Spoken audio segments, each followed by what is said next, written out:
Bonjour à tous, infiniment heureux de vous retrouver pour partager avec vous le Ritat du jour. Aujourd'hui, nous sommes le Yom Sheni, deuxième jour de la semaine de la Parashat Vaïgash. Le Bet Tevet, 2 Tevet 5786.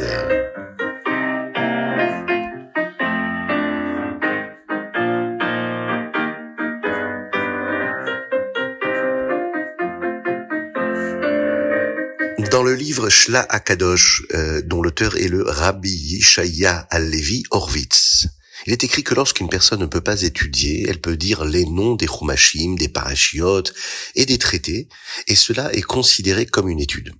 Il existe de nombreux discours chassidiques sur Hanouka, et des discours spécifiques pour le dernier jour appelé Zot Hanouka. Même si nous ne pouvons pas les étudier nous-mêmes, le simple fait de savoir qu'il existe ces textes-là, et d'en dire les noms est déjà quelque chose de positif.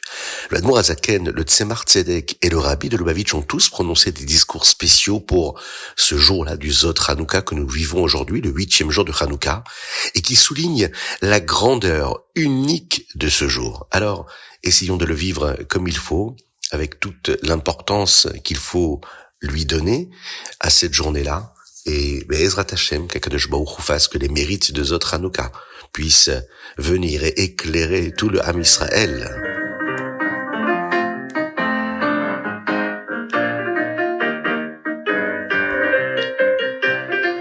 Et nous commençons par le Chumash. Aujourd'hui, nous allons retrouver Yehuda, qui est prêt à devenir esclave à la place de Binyamin. Yosef comprend avec certitude que tous ses frères ont fait tchouva, et il décide alors de leur révéler qui il est réellement. Ils se sentent mal à l'aise, mais Yosef leur dit de ne pas être tristes, car Akadosh Baruch Hu a voulu qu'ils soient en Égypte, afin que le moment venu, il puisse leur venir en aide.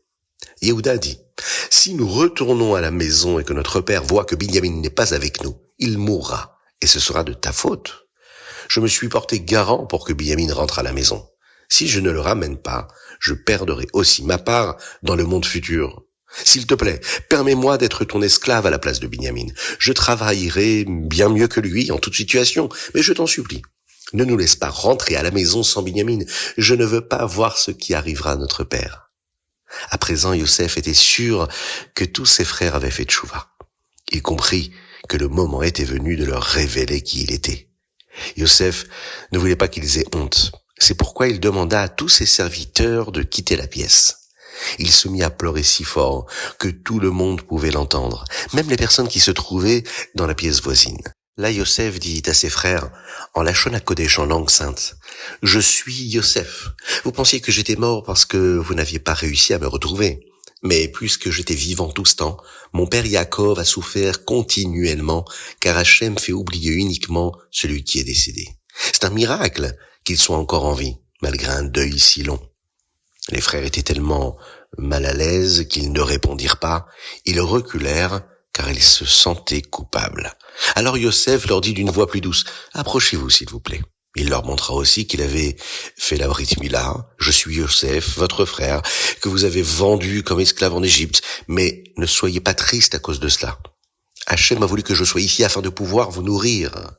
La famine dure déjà depuis 2 ans. Et il reste encore 5 années de famine. Hachem m'a envoyé pour veiller à ce que vous ayez de quoi vivre. »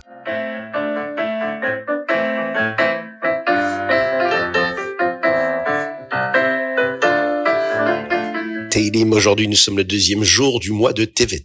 Et nous lisons du Teilim 10 au 17, du Teilim Yud au Teilim Yud Zain. Et dans le psaume 16, il est écrit ceci. J'ai placé Akadosh Baruch Hu devant moi en permanence. Shiviti Hashem le Negdi Tamid. Dans le premier paragraphe du Shulchan Aruch, il est expliqué que ce souvenir de cela est une partie très importante du service de Dieu. Lorsque nous nous rappelons à chaque instant qu'Akadosh Baruch Hu veille sur nous, cela nous pousse à agir différemment. Lorsqu'une personne importante nous observe, eh bien nous changeons notre façon de nous comporter, nous changeons notre façon de nous tenir, de parler. De la même manière, se rappeler qu'Akadosh Baruch Hu nous observe en permanence nous aide à agir comme il convient. C'est aussi le sens du 6e verset des 12 psukim que nous connaissons tous, les Yud Bet Psukim. Et voici, Akadosh Baruch Hu se tient au-dessus de lui. Ve'ine Hashem nitzavalav. Ce verset nous rappelle qu'Akadosh Baruch Hu veille toujours sur nous et qu'il observe notre conduite et notre service divin. Penser qu'Hachem regarde chacun de nos actes, eh bien ça nous pousse naturellement à nous comporter correctement. Cela s'appelle aussi la ira tata'a, la crainte inférieure, le niveau de base de la crainte de Dieu. C'est la première étape et c'est aussi le pilier essentiel en réalité du service de Dieu, de la Avodat Hashem. Quoi qu'il arrive, savoir qu'Akadosh Baruch Hu est là près de nous, qu'il nous regarde, eh bien ça nous amène à agir comme Akadosh Baruch Hu justement le souhaite.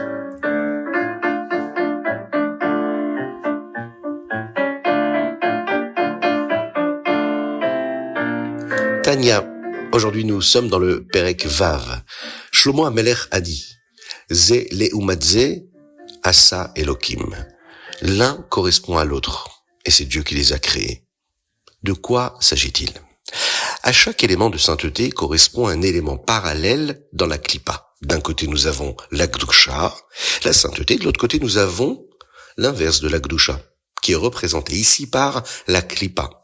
Cela permet à l'homme de choisir ce que Hachem désire, c'est le libre arbitre. Quand il choisit ce qu'il faut, il va mériter une récompense. S'il n'y avait aucune difficulté face à la sainteté, il n'y aurait aucune raison d'être récompensé. En observant le monde, on voit beaucoup de choses qui peuvent servir la Kedusha, mais aussi renforcer la Klipa.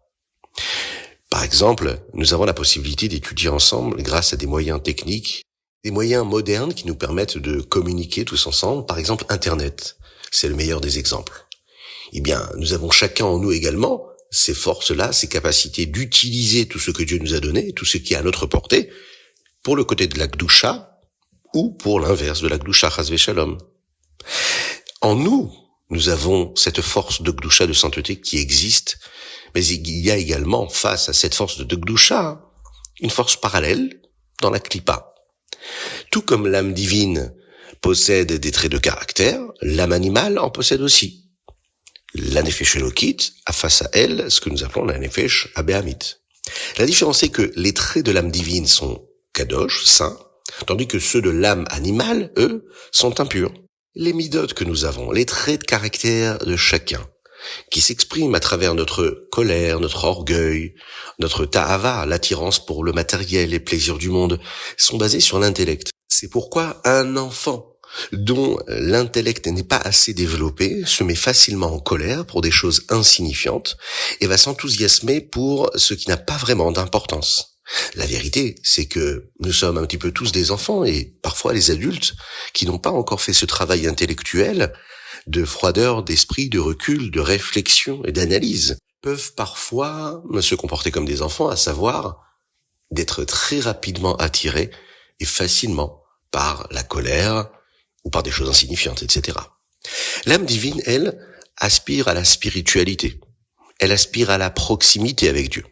L'âme animale, elle, recherche la matérialité et se ressent séparée de lui.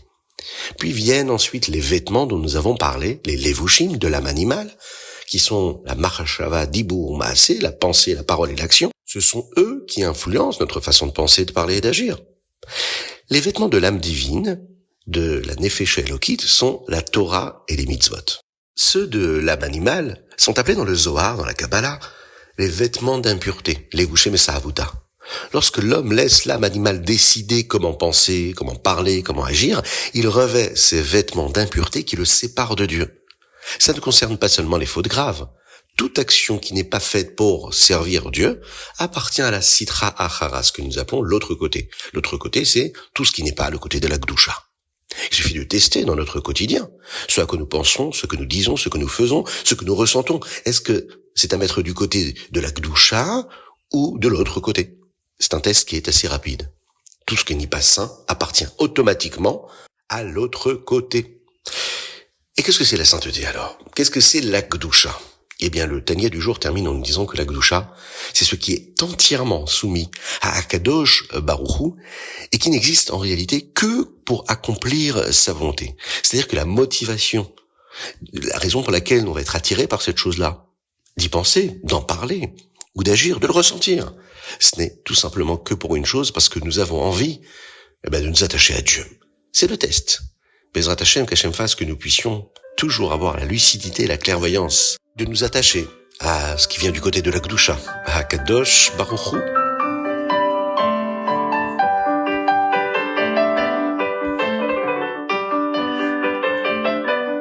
Yom aujourd'hui 2 Tevet.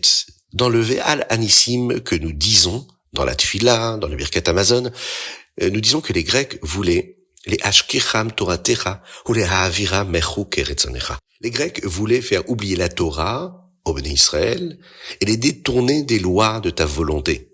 Akadosh Baruch Hu. Ils voulaient que les Juifs oublient que la Torah et les mitzvot appartiennent à Dieu. Le Midrash raconte que les Grecs voulaient que les Juifs écrivent qu'ils n'ont aucun lien avec Dieu, que Dieu nous en préserve. C'était une guerre contre Dieu lui-même. Les Grecs disaient, vous pouvez étudier la Torah, vous pouvez accomplir des mitzvot rationnels, mais n'appelez pas ça la Torah de Dieu, ou bien les mitzvot de Dieu. Dans le Torah, or, le Admor HaZaken explique que les Grecs étaient jaloux. Ils savaient que lorsqu'un Juif étudie la Torah, il devient indissociable de Dieu, chose que même ne pouvaient pas vivre dans leurs études. C'est pourquoi ils voulaient que les Juifs renoncent à ce lien afin qu'il n'ait plus de raison de jalousie. Quelle immense chance, quel immense mérite nous avons de pouvoir étudier la Torah en tant que Juifs. Tous les autres ne peuvent que jalouser. S'ils savaient à quel point un Juif devient un avec Dieu lorsqu'il étudie la Torah, alors, Bezrat Hashem, c'est sûr que cette conscience-là nous permet de nous élever encore un petit peu plus et d'étudier, et de nous attacher à Dieu.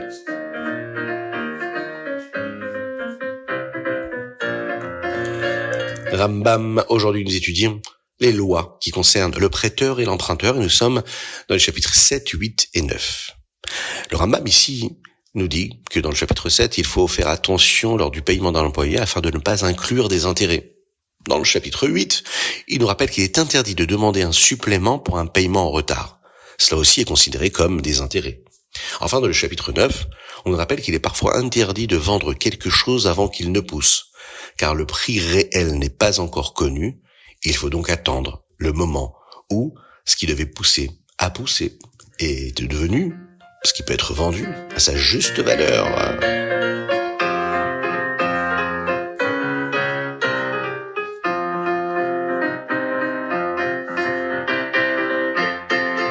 Et voilà, c'était le Ritatu du jour. Je vous souhaite plein de bonnes choses, qu'Akadosh Baruch Hu vous bénisse, qu'il vous protège, que ce 8e jour de Hanouka, cette lumière-là, complète, totale, Zot Hanouka, puisse briller dans votre cœur, dans votre âme, dans votre esprit, qu'il fasse jaillir en vous la véritable bénédiction, la sérénité et la joie.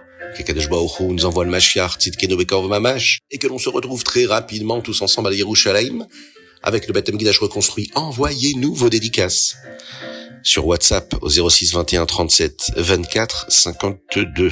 06 21 37 24 52. À très bientôt.